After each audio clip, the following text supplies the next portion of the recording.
we're kind of doing the same thing here. Now the meat is slightly different because your arm is not bent.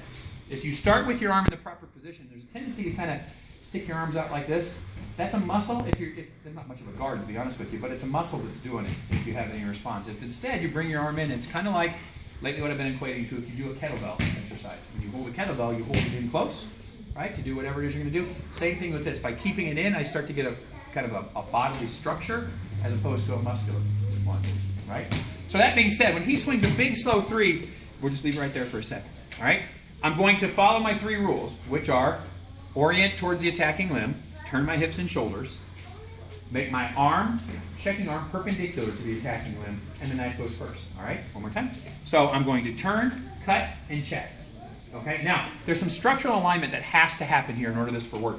The easiest way that I think about it is my thumb needs to be pointed towards him, and that's going to align the bones in my forearm.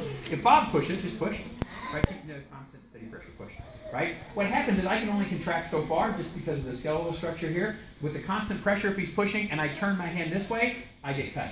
Even though you think, man, I'm really strong, swing. I'm really strong. This is gonna bend because that's the way it's designed to bend. Your arm is supposed to be that way, so that's why it's going to do it. If instead, don't do anything yet, I take my hand. When I shift, I drop my hand and I turn behind it. So I leave my hand. Really, truly, if you look, there's two parts of the triangle. There's a third part where my hand is, and I'm rotating myself behind it to stay covered.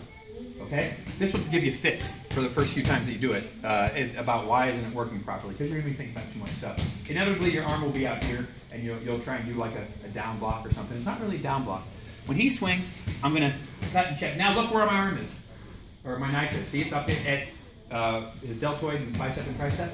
From there, I'm going to cut across. Okay? You guys with me? Which is the same cut that we did before, just my hand was over it when I levered it. Now my hand is underneath it. Okay?